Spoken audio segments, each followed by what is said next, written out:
Jesus aí, glória a Deus. Muitas pessoas foram impedidas de estar aqui. Eu recebi mensagens agora, um monte de mensagens no celular, por causa das enchentes, né? Eu mesmo cheguei bem atrasado, porque eu fui ministrar numa igreja em Guarulhos, e na volta tinha uma enchente ali perto da Salim. Ainda bem que eu estava com o pastor Adalberto, que conhece um atalho para poder sair da enchente, para conseguir chegar aqui, mas foi bem intenso. Então, muitas pessoas que normalmente vêm na nossa vigília, vêm de vários lugares de São Paulo, né? E não puderam chegar aqui hoje por causa dessa chuva. Mas Deus, que está no controle dos céus, né? Inclusive é Ele que dá a chuva, e seja louvado em todo o tempo.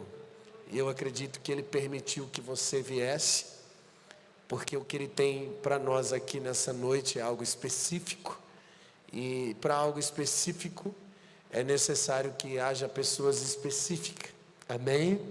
Então olhe para a pessoa do seu lado, diga para ele: você é especial, meu irmão, você é específico, amém? Eu estou muito feliz pela vida do pastor Tiago, também da sua esposa. Realmente é um casal abençoado que nós aprendemos a amar pela simplicidade, pelo carisma que eles carregam, e temos uma aliança no Senhor, e para nós é uma alegria tê-los aqui, né? Eu costumo trazer aqui na nossa igreja os amigos de Jesus e os nossos amigos também. Tem gente que diz assim: o púlpito da sua igreja não é para os seus amigos, né? Eu já ouvi muita gente dizer isso. Mas os meus amigos são os amigos de Jesus. Eu não quero ter amizade com quem não é amigo de Jesus. Então o púlpito da nossa igreja é para os meus amigos que são amigos de Jesus, amém? Eu acredito nesse ambiente familiar, porque a igreja de Jesus, a igreja nos dias de hoje, tem se tornado muito mercantilista. É uma igreja que tem se tornado muito mercado. Então a pregação se tornou um mercado, o louvor se tornou um mercado, e às vezes a administração da igreja, claro, às vezes não, também se tornou um mercado, porque para fazer a igreja funcionar, você precisa do pregador e do louvor. Então tudo acaba se tornando um mercado, e a gente acaba transformando a igreja de Deus em um mercado. Por isso eu acredito nesse ambiente familiar, onde as conexões precisam existir na mesa do relacionamento, numa verdade sincera de propósito e princípio no reino de Deus, para que tratemos a noiva como noiva e não como negócio. Amém? Posso ouvir um amém? E é sobre essa base que nós queremos andar nesses dias, para a glória de Jesus. Bom, eu quero compartilhar uma palavra com você. Abra sua Bíblia comigo na carta de Paulo a Romanos, capítulo 12.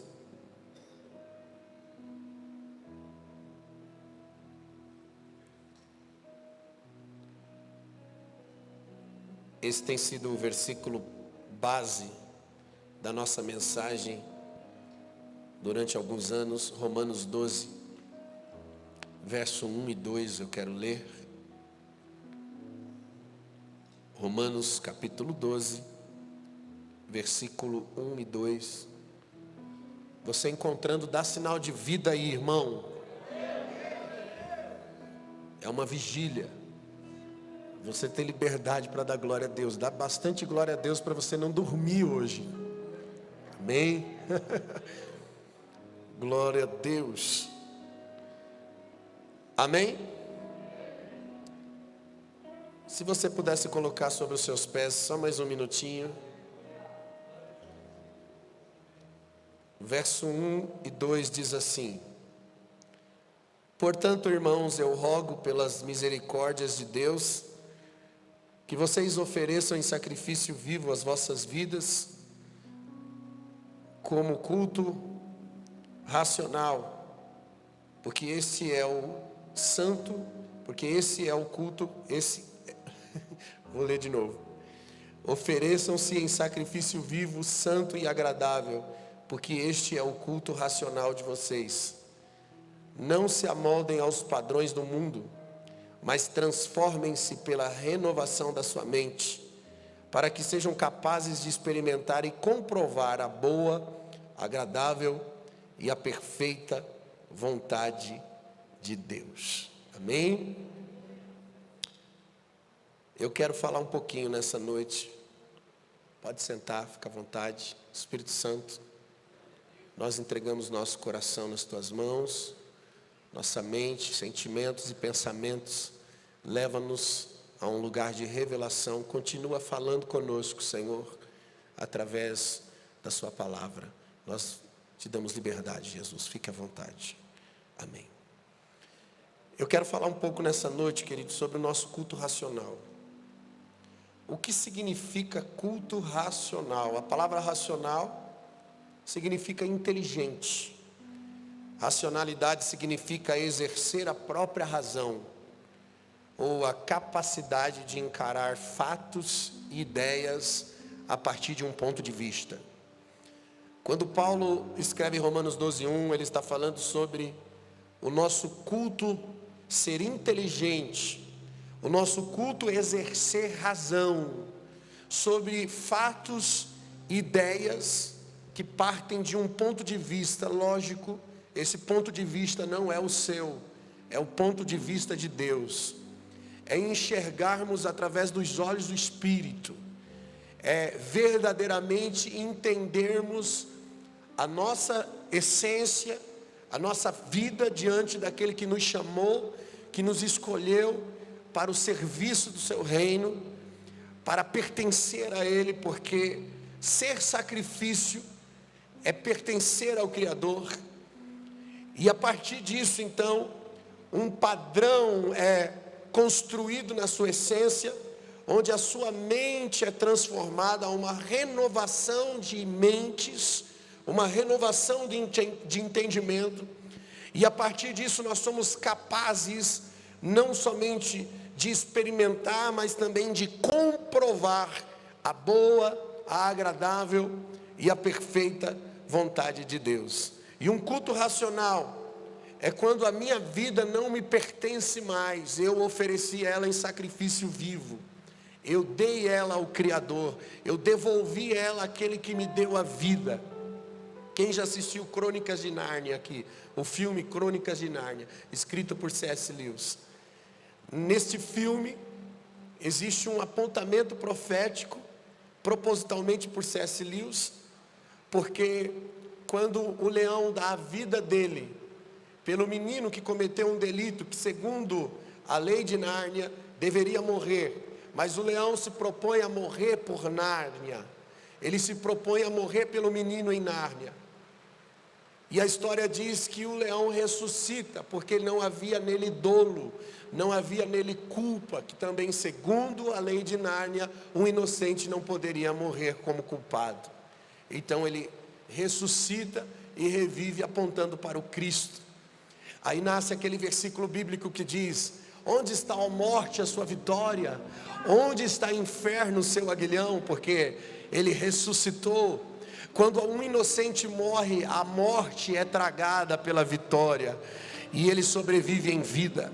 Por isso que quando nós recebemos a doação da vida de Cristo, nós recebemos novamente vida que nós não tínhamos mais.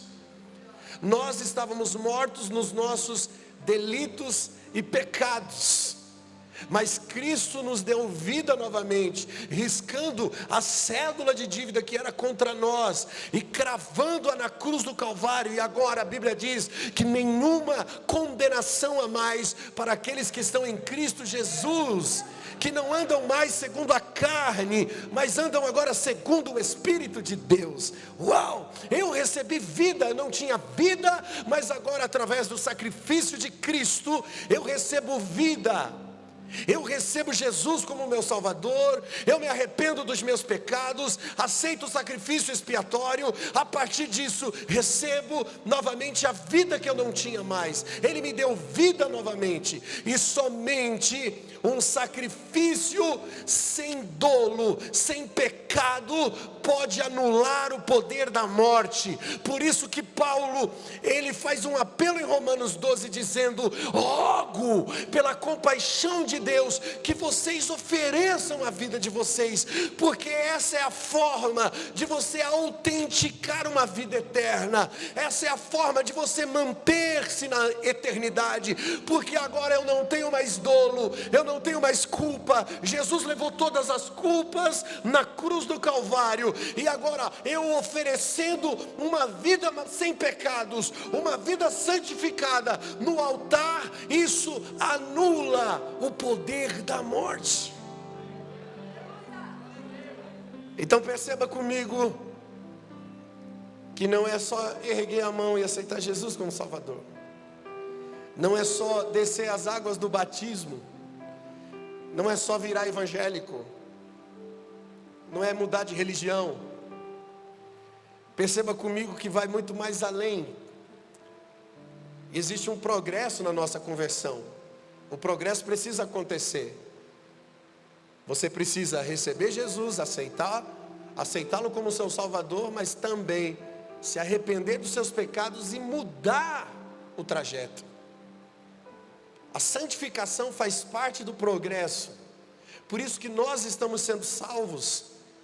Fomos salvos no Espírito, estamos sendo salvos na alma e seremos salvos no corpo. Há um processo de salvação. Por isso Paulo também diz que o Senhor mantenha você irrepreensível, corpo, alma e espírito sejam irrepreensível, santificado até a vinda do Senhor. Mas esse é um processo. Então é certo dizer: eu fui salvo e eu estou sendo salvo e eu serei salvo. Se alguém lhe perguntar: e aí, você se sente salvo? Eu posso dizer sim, não, estou sendo salvo. Porque é um processo que aconteceu, mas que também está acontecendo e que ainda vai se consumar. E eu estou dentro desse processo. E se tornar um sacrifício vivo é o ápice. E quem entendeu isso, não está mais vivendo a sua vida para si mesmo, está vivendo a sua vida pelo Senhor. O culto racional tira você do lugar de beneficiado e coloca você no lugar de beneficiar o outro. O que significa um sacrifício vivo? Para você entender o sacrifício vivo, eu vou explicar para você o sacrifício morto. A Bíblia diz que as coisas que aconteciam na antiga aliança eram figuras para aviso nosso, porque é chegado os fins dos tempos. Tudo que acontecia na antiga aliança apontava para algo profético no Novo Testamento, nos tempos os tempos vindouros, ou seja, o nosso tempo, o tempo que ainda está ocorrendo. E o sacrifício de animais que foi ordenado pelo Senhor na antiga aliança aponta para algo para os nossos dias. E você pode me dizer assim: aponta para Jesus, que foi um único sacrifício, que perdoou todos os pecados. Mas também aponta para a minha vida e para a sua vida. Porque nós também fomos chamados para nos tornar sacrifício. Paulo diz que se morremos com Cristo, com Ele viveremos e reinaremos. Nós também fomos chamados para ser sacrifício. Jesus disse: traga a sua cruz. Quem disse que é só Jesus que carregou a cruz e que morreu na cruz? Nós também temos a nossa cruz. Isso também faz parte da nossa responsabilidade no nosso cristianismo. Mas vamos olhar para o sacrifício na antiga aliança, porque para você entender o que é um sacrifício vivo, você precisa entender o que é um sacrifício morto. Porque a única diferença entre o sacrifício vivo e o sacrifício morto é que é vivo e o outro é morto. Mas o propósito de ser sacrifício é o mesmo. Primeiro requisito: o sacrifício na antiga aliança tinha que ser puro, sem defeito. Ou seja, para mim me tornar um sacrifício vivo, não pode haver mais pecado na minha vida, não pode haver mais vícios e nem impurezas na minha vida. Eu tenho que estar liberto do pecado em uma vida de santidade, porque o sacrifício tem que ser puro. O sacrifício na antiga aliança morria no altar. O sacrifício vivo, que sou eu e você, então deve viver no altar. Esse é o nosso lugar de vida, o altar. Qual que era o propósito do sacrifício na antiga aliança? Oferecia-se sacrifício em ações de graças, em adoração ao Senhor, quando não, se oferecia para pagar pelo pecado de alguém, em libação dos pecados. Qual que é o propósito da minha vida como sacrifício vivo? Eu vivo em ações de graça, com o propósito de adorar o Senhor, e eu vivo para remir o pecado de alguém. Esse é o propósito. Por isso, esse lugar tira você de beneficiado e põe você no lugar de beneficiar. Lembre-se que agora você é o sacrifício. Você não é mais o cara que está sendo perdoado porque tem um sacrifício sendo feito por você. Você agora é o sacrifício. E por você ser o sacrifício, você está vivendo para remir pessoas à sua volta. Você está vivendo em ações de graça, em adoração ao Rei dos Reis. Então Deus sente o cheiro da sua vida como aroma agradável, como foi em Noé, em Gênesis 8:20, a Bíblia diz que o Senhor sentiu o aroma agradável, e Ele disse assim mesmo: nunca mais destruirei a terra por causa do homem.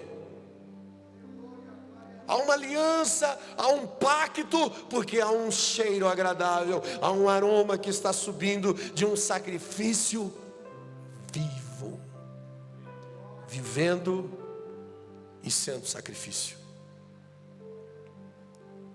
E quando isso acontece, Deus sente o cheiro da minha vida e diz: este é o meu filho amado. Lembra de Jesus sendo batizado por João Batista, e o céu se abre e o Espírito Santo desce na forma de uma pomba. Ele ouve a voz do Pai dizendo: este é o meu filho que me agrada. Eu imagino Deus sentindo o perfume de alguém se dispondo a ser sacrifício. E a partir disso que meu culto é racional e inteligente. São fatos, ideias a partir de um ponto de vista de Deus. É pensar a partir de Deus. E a partir disso eu posso experimentar e comprovar a boa, a agradável e a perfeita vontade de Deus. E nós precisamos entender isso urgentemente. Por quê? Porque a igreja se tornou almática. A igreja se tornou totalmente sensacionalista. A nossa ideia de culto é uma ideia de receber e não de dar, não de doar, não de ser sacrifício. A gente pensa: eu vou para a igreja porque Deus vai me dar uma vitória, eu vou buscar a minha bênção. A grande maioria dos templos fazem campanhas para conquistar coisas terrenas. Então a nossa ideia de culto está muito fora do padrão daquilo que a palavra de Deus fala, daquilo que a palavra de Deus exige sobre adoração, sobre culto a Deus. O nosso culto racional, o culto inteligente, um culto maduro, ele parte dessa ideia onde a minha vida não me pertence mais. Eu ofereço ela ao Senhor em sacrifício vivo. Quando você vem numa mentalidade consumista, o seu culto é um culto infantil, porque as crianças querem viver o que elas querem viver. Criança não gosta de responsabilidade, só tem responsabilidade quem é adulto, quem é maduro, quem sabe o que é ser responsável. Criança gosta de se divertir, Criança gosta de conquistar coisas que lhe agrada. Você dá um chocolate para uma criança e fala para dividir, para ver se ela divide. Dá um brinquedo para uma criança e fala, dá o seu para o outro, para ver se ela vai dar. Criança diz, é meu, e eu não divido. Não existe responsabilidade, não existe coerência em uma mentalidade infantil. Quando nós nos reunimos na igreja para dizer, eu quero isso, eu quero aquilo, Deus me dá isso, Deus me dá aquilo, nós estamos só pensando na nossa necessidade, estamos pensando no nosso desejo, estamos pensando na nossa vontade, nós somos infantis. Nós deveríamos vir na presença de Deus e dizer, Senhor, venha o teu reino, seja feita a sua vontade. Foi assim que Jesus nos ensinou a orar. Eu quero as responsabilidades do seu reino, então venha o seu reino. Nós falamos muito de reino, cantamos muito de reino, mas não entendemos exatamente nada de reino, porque reino é Ele governando, reino é Ele ditando regras, reino é Ele conduzindo a sua vontade, reinando, pairando sobre a minha vida. Reino é uma submissão, é uma entrega da minha vida a um rei supremo, a alguém que é legislador e governador da minha vida. Isso é reino. Não existe culto racional enquanto a minha vida não for entregue em sacrifício vivo. O maior problema da humanidade está no psique. Porque o que constrói o ser humano é a forma de pensar. Toda agressividade é construída por uma forma de pensar. Toda disfunção familiar e de comportamento é construído por uma forma de pensar. Nós chamamos de cultura. O homem está constantemente evoluindo no pensamento. Existe a evolução do pensamento do homem. O homem está constantemente evoluindo. O conhecimento que foi tomado lá no jardim do Éden, porque Deus não deu esse conhecimento, mas foi tomado, o homem desobedeceu comendo do fruto do conhecimento do bem e do mal, e a partir disso ele exerce um conhecimento separado de Deus. O desejo de ser, de ter e de saber separado de Deus fez com que o homem evoluísse de uma forma separada de Deus. Por isso ele está vivendo sérias consequências. Ansiedade reflete na psique do homem. Então nasce a injustiça, porque o homem se torna egoísta. A desordem moral, porque a individualidade é tão grande que um não respeita mais o outro. A promiscuidade é ter prazer a qualquer custo. As enfermidades que surgem no corpo do homem, a ciência chama de psicossomática, que se divide em duas palavras gregas, psique e alma, ou seja, é a soma do corpo, do pensamento no corpo, é a soma da alma no corpo. O pensamento se manifestando no corpo, nasce a doença. Nós estamos evoluindo separado de Deus com sérias consequências. Então hoje nós temos casas grandes e temos famílias pequenas. Temos mais diplomas e temos menos senso comum. Temos medicina avançada, mas a saúde é precária. Temos conhecimento ao mundo, mas nós desconhecemos os nossos vizinhos ao lado. Nós temos alto rendimento, menos paz de espírito. Nós temos muito conhecimento, menos sabedoria. Temos agenda lotadas, mas temos muito pouco tempo para amar. Temos muitos amigos virtuais na internet, mas temos muito poucos amigos verdadeiros. Um conhecimento separado de Deus. Por isso que a importância do culto ser racional, porque é entender o sentido da vida, porque o que constrói um ser humano é o quê? É o pensamento, é a psique. É a mente, é o saber. Por mais conhecimento que nós temos um conhecimento para prestar vestibular.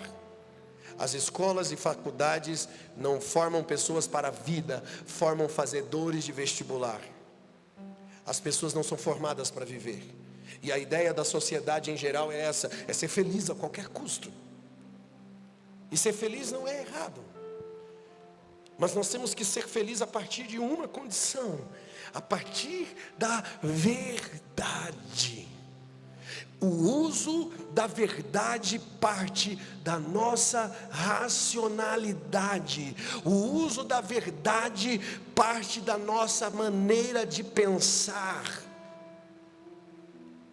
O homem é o que ele pensa. Provérbios 23:7 diz: como o homem imagina no seu coração, assim ele é. Por isso eu só preciso ter uma convicção de quem eu sou. Isso define as minhas ações, define as minhas reações e define também o que eu posso suportar diante da vida. Essa é a importância do culto ser racional. Romanos 11:34, Paulo diz: quem conheceu a mente do Senhor? Quem foi seu conselheiro? Mas a religião está sempre falando asneiras em nome de Deus. No versículo 35 ele diz: quem primeiro lhe deu para depois ser recompensado? Mas a religião está sempre ensinando você a receber recompensa. Aí no versículo 36 ele diz: pois dele, por ele, aleluia, para ele são todas as coisas, e a ele seja a glória para sempre, amém. Uau! Eu existo por ele, para ele, e a ele seja a glória através da minha existência. Em um culto racional, eu sou um sacrifício vivo. Vivo por ele e para ele, e ele sente o cheiro da minha vida. Isso é condicionar a mente, o saber, porque isso me define, isso define quem eu sou diante de Deus. A ansiedade tem tomado conta do coração da humanidade. O mundo está vivendo uma crise de ansiedade. E o que é ansiedade? É antecipar o futuro. Quem vive uma vida para si mesmo sente ansiedade constantemente. Eu vou repetir, presta atenção. Quem vive uma vida para si mesmo está vivendo uma crise de ansiedade. E talvez você vai olhar e dizer: pastor, mas eu sou muito ansioso. Então escute o que eu estou te dizendo. Você está vivendo para você, não está vivendo para Deus. E eu vou provar para você biblicamente. Jesus disse, Lucas 12:22, ele disse aos seus discípulos: não estejais ansiosos quanto à vossa vida, pelo que haveis de comer, nem pelo corpo, pelo que haveis de vestir, pois a vida é mais do que o alimento, e o corpo é mais do que o vestuário. Considerais os corvos, que não semeiam, nem ceifam, nem têm despensa, nem têm celeiro, contudo Deus os alimenta. Quanto mais vocês valeis do que as aves. Ora, qual de vocês, por mais ansioso que esteja, podem acrescentar um côvado à vossa estatura? Portanto, se não podeis fazer nem as coisas mínimas, porque vocês estão ansiosos pelas outras, considerai os lírios, que como crescem, não trabalham, não fiam. Contudo vos digo, que nem Salomão, em toda a sua glória, se vestiu como eles. Se pois Deus assim veste a erva que hoje está no campo, e amanhã lançada no forno, quanto mais vocês, homens de pouca fé. Não procureis, pois, o que haveis de comer, nem o que haveis de beber. Não andeis ansiosos, porque todas essas coisas os pagões do mundo procuram, mas o Pai sabe o que vocês precisam. Buscai em primeiro lugar o reino de Deus e a sua justiça, e todas as coisas vos serão acrescentadas. Sabe o que Jesus está pregando? Um estilo de vida onde o culto é racional. Um estilo de vida onde eu pertenço. Por isso eu não ando ansioso pelo dia de amanhã. O amanhã pertence a quem? Eu pertenço a quem? O amanhã pertence a quem? Eu pertenço a quem? Por isso não tenho ansiedade. Mas quem pertence a si mesmo está sempre antecipando o futuro e é escravo da ansiedade. E aí sofre pelo que os outros falam de você, sofre pelo que os outros pensam de você. Você está muito preocupado com o pensamento dos outros a seu respeito. Você sofre na tentativa de alcançar uma posição de respeito que você não tem. Você sofre por sonhar, comprar e adquirir coisas que você não tem. Você sofre porque os outros conseguiram aquilo que você não conseguiu ainda. A mocinha que se entrega sexualmente antes do casamento, porque está numa crise de ansiedade, medo de não ser aceita, medo de ficar sozinha, então acaba se entregando sexualmente. São pessoas na execução de uma vida independente de Deus. Ansiedade é um desajuste emocional de alguém que ainda não alcançou a plenitude em Cristo. Filipenses 4:6 ele diz: não andem ansiosos por coisa alguma, antes as vossas orações e súplicas sejam em ação de graças. O que é ação de graças? Quem já fez culto de ação de graças? Por quê? Porque você é grato. Que as vossas orações sejam em ações de graças. O que seria orar em ação de graças? É dizer constantemente: oh Deus, obrigado. Oh Senhor, Tu és bom comigo. É ser grato. Aí ele diz: apresentem os seus pedidos a Deus, então a paz de Deus, que excede a todo entendimento, guardará os seus corações e as suas mentes em Cristo. Guardará o quê? Coração e mente. Coração e mente. Você não vai viver em ansiedade. Ação de graça é gratidão. Eu vivo sem ansiedade, porque eu já sou grato, satisfeito. Você se sente satisfeito ou insatisfeito? De que forma você olha para o Criador? Satisfeito ou insatisfeito? Porque quando você pertence a Deus e entende a graça de Deus sobre a sua vida, você é satisfeito. Então a paz de Deus guarda o coração blindado pela paz de Deus e a mente. Não tem depressão, não tem ansiedade. Mas para nós entendermos a ansiedade, nós precisamos entender as emoções do corpo. E o que é uma emoção? A emoção, ela não é o que eu sinto. A emoção não é metafísico, a emoção não é esotérica. A emoção é um programa de ação no corpo humano que você não controla. E é coordenado pelo cérebro humano. Mas as emoções, elas são ativadas no seu corpo a partir do que você sabe, a partir do que você entende, a partir da sua racionalidade, ativa-se as emoções no seu corpo. Por isso que o saber faz toda a diferença.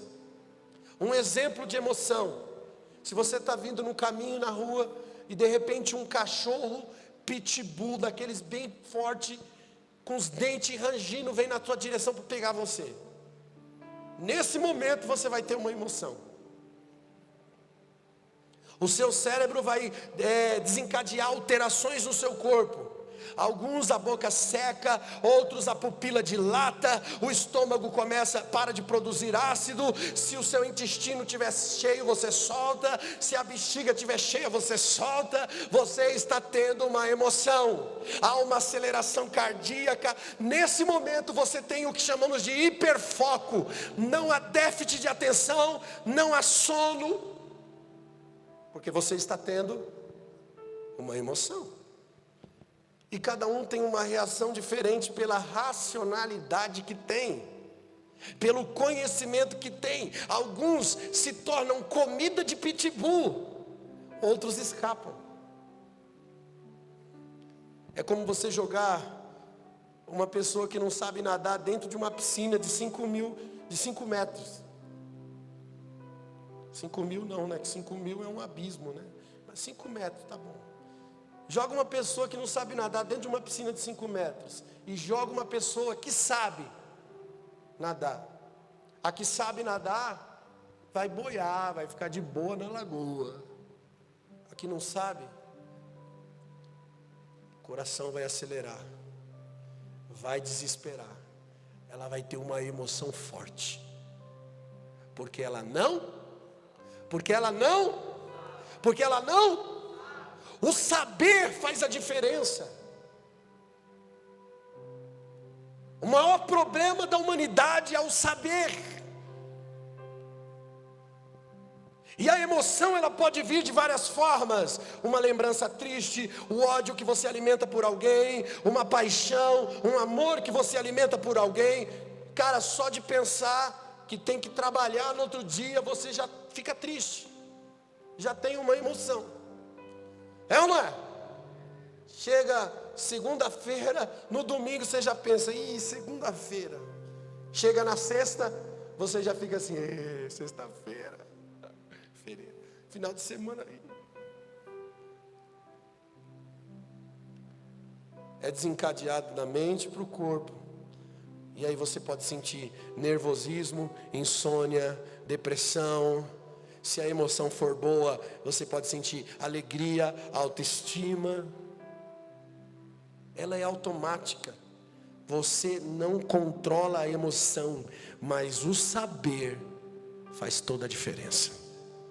Porque a emoção é um reflexo daquilo que você sabe e daquilo que acontece à sua volta. O meu cérebro tem que ativar o meu corpo a uma vida para Deus. É isso que Paulo está pregando aqui em Romanos 12. Paulo está pregando de uma forma muito discreta neurociência, psicologia. Porque o saber faz a diferença. Se o seu culto é racional, se as suas ideias, se aquilo que você pensa, se as razões que são exercidas através da sua mente são ideias a partir do ponto de vista de Deus, e o seu culto é racional, porque você entendeu que você pertence a Deus, você vai ter emoções de acordo com aquilo que você sabe, daquilo que você sente. Isso faz toda a diferença. Dá para entender uma pessoa que está no hospital definhando o câncer, e aí você vai lá orar por ela, como aconteceu aqui na igreja com a Aninha, que foi curada do câncer. Nós íamos no hospital orar pela Aninha. Aninha passou pelo coma, foi desenganada pelos médicos, e a gente ia lá orar pela Aninha, com dó da Aninha.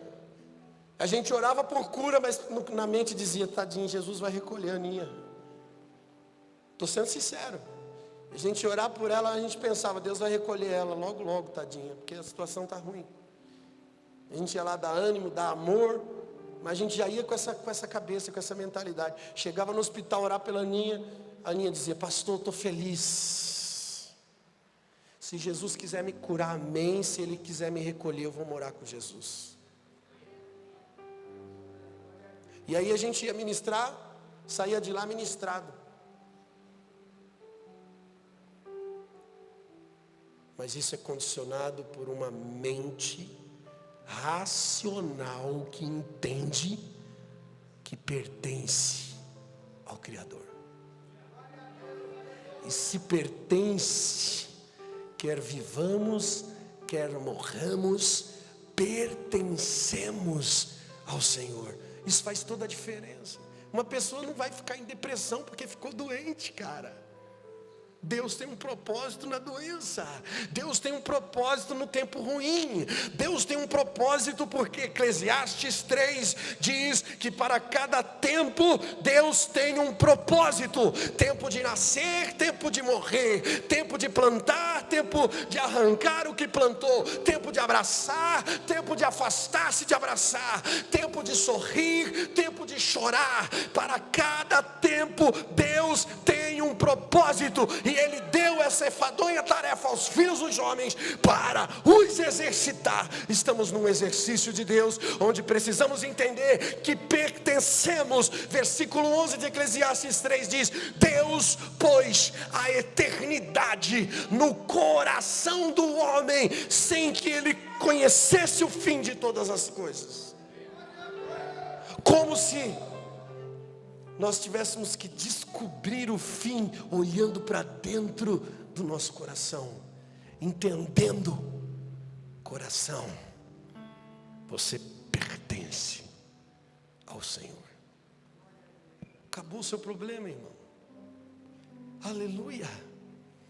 Efésios 4:22, Paulo diz: despojai-vos ao procedimento anterior do velho homem que se corrompe pelas concupiscências do engano.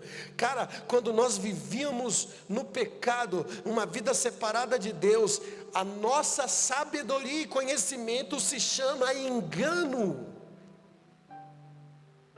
O procedimento anterior do velho homem era um engano. Aí no versículo 23 ele diz: mas vos renoveis no espírito da vossa mente. O que é isso? Conhecimento racional sobre o Senhor. No 24 ele diz: e vos revestis do novo homem, que segundo Deus é criado em verdadeira santidade e justiça. Perceba uma construção mental, racional, que define um novo homem criado e condicionado para a verdadeira justiça e santidade. Uma construção mental. O ser racional é ser a partir daquilo que você sabe e ser a partir daquilo que você entende. O homem é aquilo que ele pensa. E de acordo com o saber, nascem as emoções. A mente, o saber, coordenando o corpo, nascem as emoções. E segundo as variedades de emoções que nós sentimos, chamamos de sentimentos. Um exemplo: ninguém sente ódio por alguém do nada. Existe uma esfera do saber para você sentir ódio por alguém. Ninguém sente admiração, ninguém sente afeto por alguém do nada. Existe uma esfera do saber para que você possa sentir admiração e afeto. A emoção cria o sentimento que forma o afeto ou forma o ódio. E no estudo da neurociência, a administração das emoções chama isso de inteligência emocional. E hoje tem um monte de gente falando sobre inteligência emocional. Está cheio de coach por aí, ensinando sobre inteligência emocional. Mas eu tenho uma forma de pensar diferente. E eu quero expor. Porque eu acredito na inteligência emocional a partir de um culto racional. O que é inteligência emocional? É o cérebro humano sendo bem coordenado. E o cérebro humano, ele é dividido em duas funções, segundo as ciências.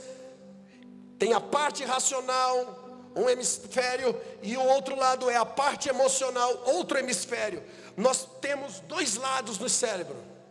A parte emocional trabalha a intuição, é o nosso lado romântico, é o nosso lado subjetivo, é a parte que se lança ao desconhecido. E tem a parte racional, que é o nosso lado analítico, é o nosso lado matemático, é o nosso lado crítico. Todos nós temos essas duas bases. Alguém trabalha mais um lado do que o outro. Não é verdade? Tem gente que é mais emocional do que racional. E tem gente que é mais racional do que emocional. Aí você diz: credo, você é muito frio, muito cético. porque trabalha mais o racional. O outro diz, ai, você chora para tudo, tá louco, né?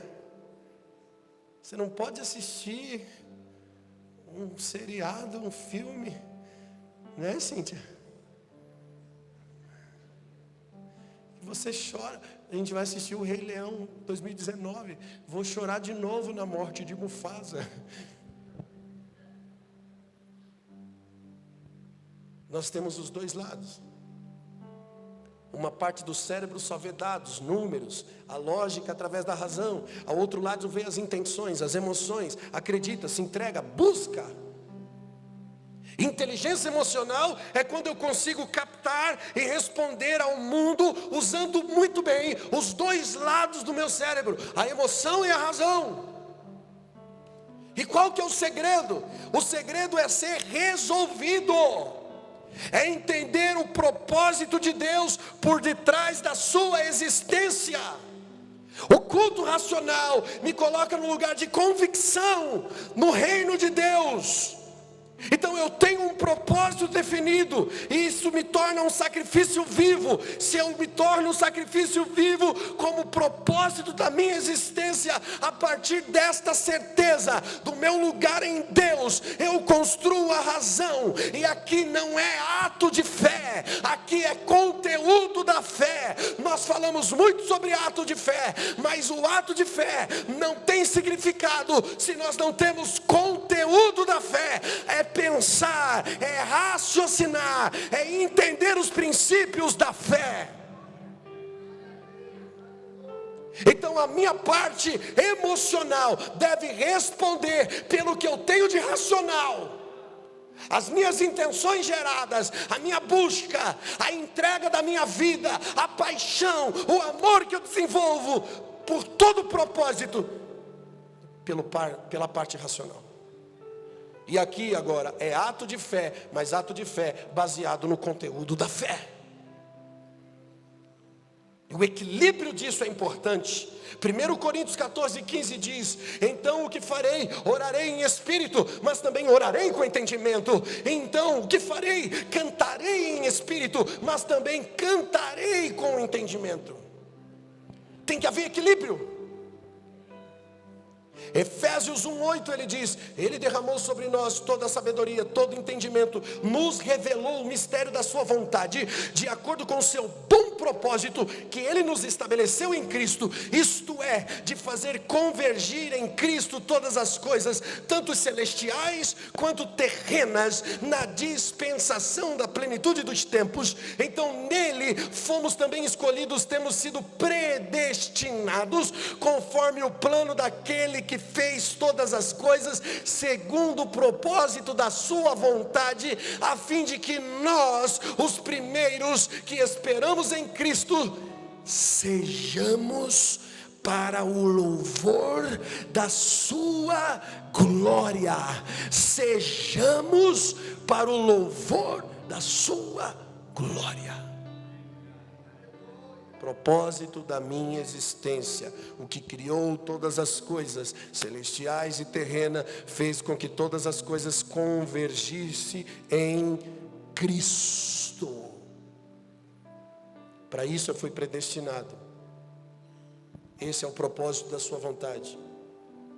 Ter um coração e mente condicionado ao pertencimento. Razão e emoção condicionado ao pertencimento.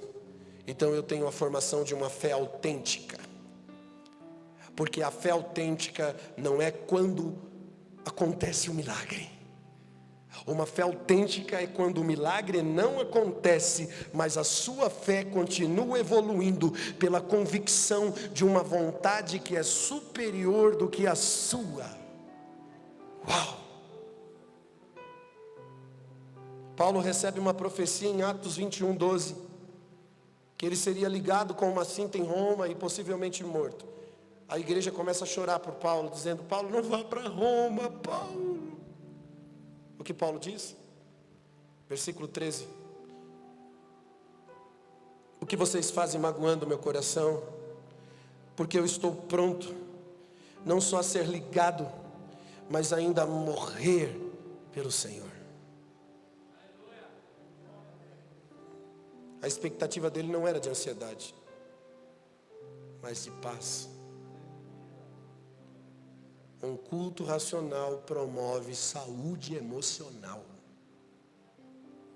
Não é ser isento ao sofrimento, é ser resistente. Porque você entende o seu lugar de pertencimento. Você não precisa defender-se a si mesmo quando você pertence. Você enxerga um propósito de Deus para todas as circunstâncias da sua vida. Romanos 14:7, Paulo diz: nenhum de nós vivemos para nós mesmos, e nenhum de nós morremos para nós mesmos. Se vivemos para o Senhor, vivemos. Se morremos para o Senhor, morremos. Assim, quer vivamos, quer morramos, pertencemos ao Senhor. Irmãos, a doença mais comum no mundo hoje é a depressão. Depressão é o acúmulo de expectativas geradas pela ansiedade. Expectativas do quê?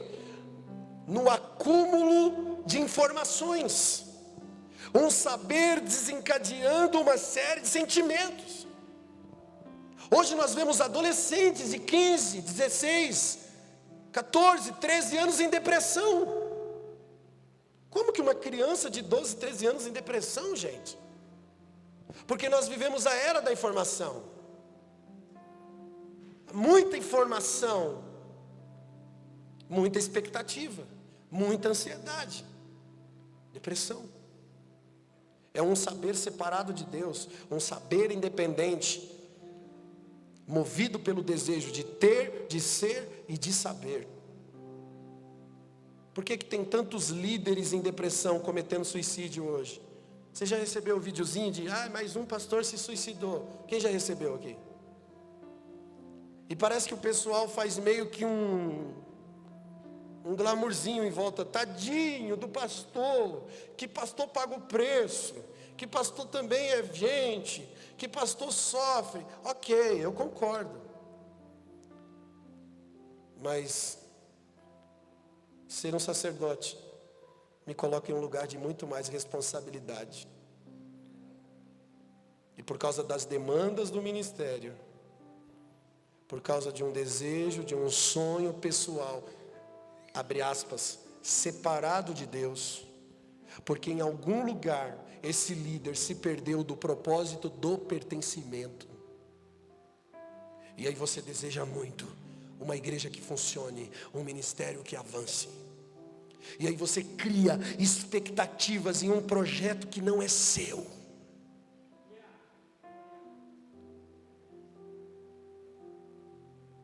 Você cria como se fosse seu, mas é de Deus.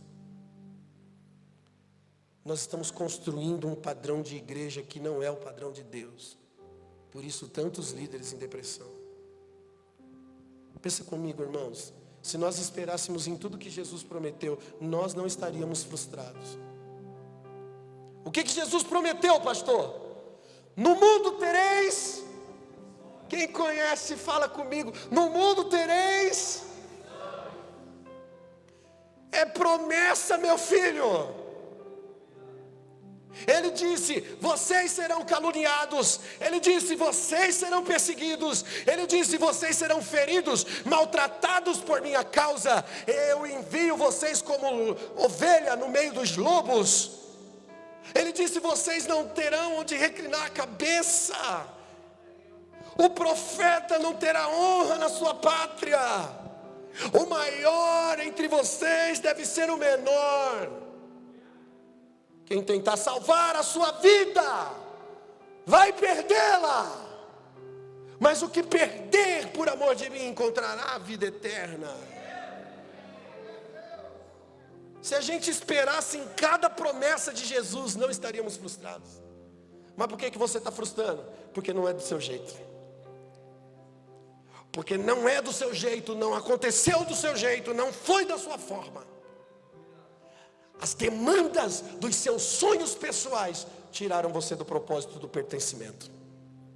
Nasceu a depressão, o esgotamento. Eu estou pregando para você o que eu sou ministrado por Deus.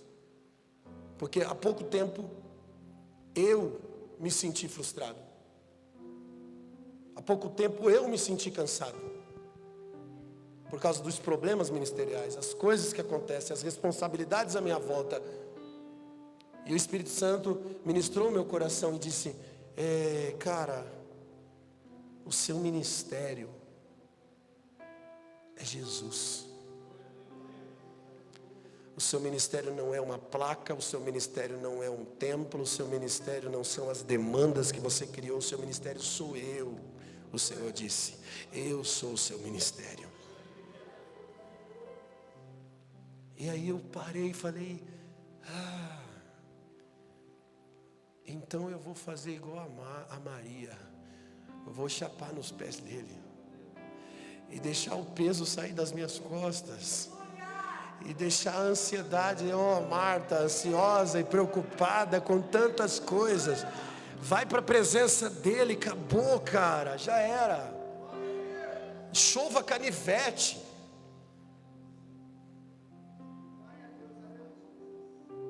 Esquece as afrontas, as perseguições, os problemas, as coisas. Se desliga, meu irmão. Você pertence.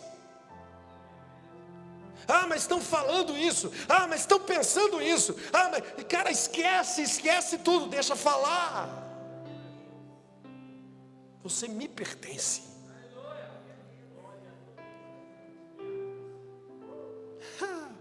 Deus falou comigo. E eu entendi. Porque eu não quero morrer em depressão. Eu quero viver como um sacrifício vivo.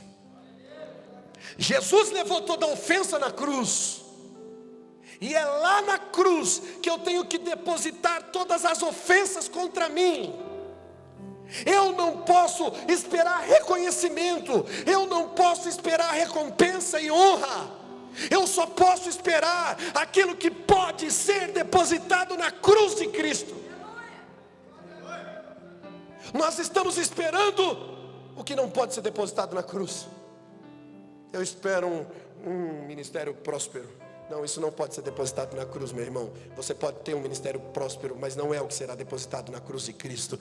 Você tem que esperar a ofensa, a afronta, a perseguição. O sacrifício é você, cara. Você é o sacrifício.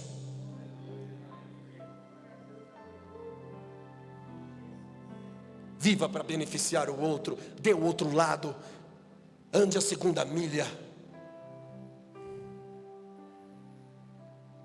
Segundo Timóteo 2,3 ele diz: suporte comigo os sofrimentos, como um bom soldado de Cristo Jesus. Nenhum soldado se deixa envolver pelos negócios dessa vida, já que deseja agradar aquele que o alistou. Semelhantemente, nenhum atleta é coroado como vencedor se não competir de acordo com as regras. O lavrador que trabalha arduamente deve primeiro participar do fruto da colheita. Reflita no que eu estou dizendo, pois o Senhor dará entendimento a tudo. Lembre-se que Jesus Cristo ressuscitou dos mortos, descendente de Davi, conforme o meu evangelho, pelo qual sofro a ponto de estar preso como criminoso. Contudo, a palavra de Deus não está presa. Por isso, tudo suporto por causa dos eleitos, para que também eles alcancem a salvação que está em Cristo Jesus como a glória eterna. Esta palavra é digna de confiança, pois se morremos com Ele viveremos. É isso. Não dá mais para ficar dando para você pirulito, bala, chiclete. Não dá mais para dizer receba.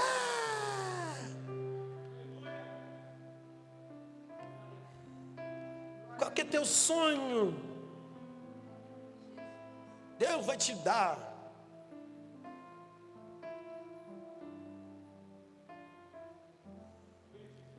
Irmão, acabei de pregar numa igreja. Eu vim de uma igreja. Tem alguém aqui que estava lá? Faz assim com a mão. Então vou falar. Irmão, pensa numa igreja pentecostal. Eu cheguei, o povo pulando, e o outro vibrando, e o outro... Eu falei, uau, vai ser legal. Eu preguei essa palavra. Todo mundo pianinho, gente. quietinho. Acabou o culto assim, todo mundo assim no cantinho. Não dá mais para a gente falar que avivamento é o que acontece nos nossos templos. Porque alguém diz o que você quer ouvir, você se anima, você pula, você vibra, você fala em línguas esquisitas. Eu não vou falar línguas estranhas, porque é uma espiritualidade reforçada a si mesmo. É um culto a si mesmo. Idolatria é a troca de favores. Pare de tentar fazer troca de favores com Deus. Pare de cultuar-se a si mesmo. Aí eu vou lá no monte orar para Deus me dar. Idólatra. O propósito da sua existência é o pertencimento. Deus criou o homem para Ele. O homem saiu e foi desligado de Deus.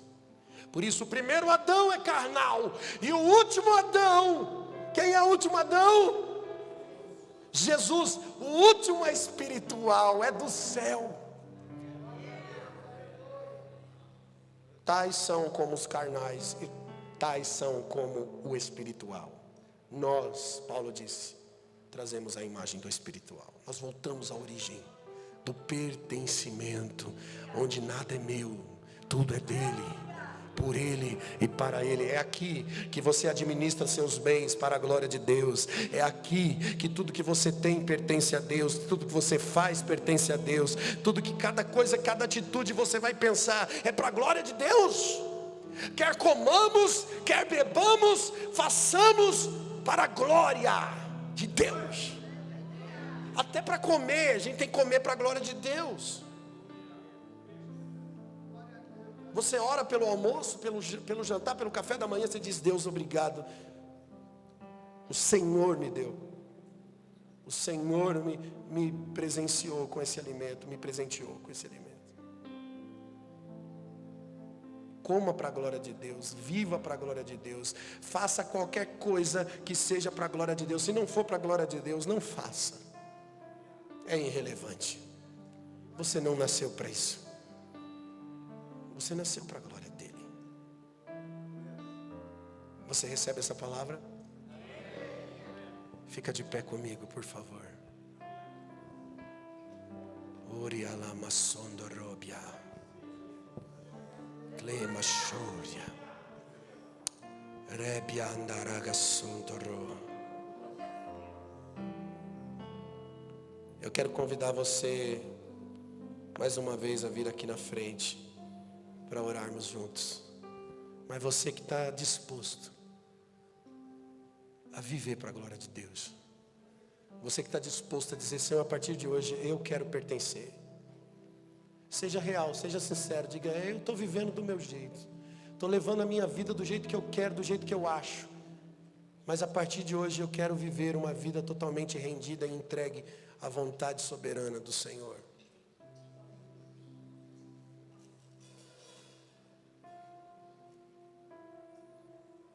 Talvez você precise se reconciliar até com Cristo hoje. Mesmo vivendo em atividade ministerial. Um choque de realidade. Para um culto racional. Nós precisamos entender o propósito da nossa existência, da nossa vida. Lebalaba shotorobia alamandaraia. Oriama sotorobia. Imama shere kandarai. Eu te amo, Jesus. A tua vida, Senhor, é a minha vida.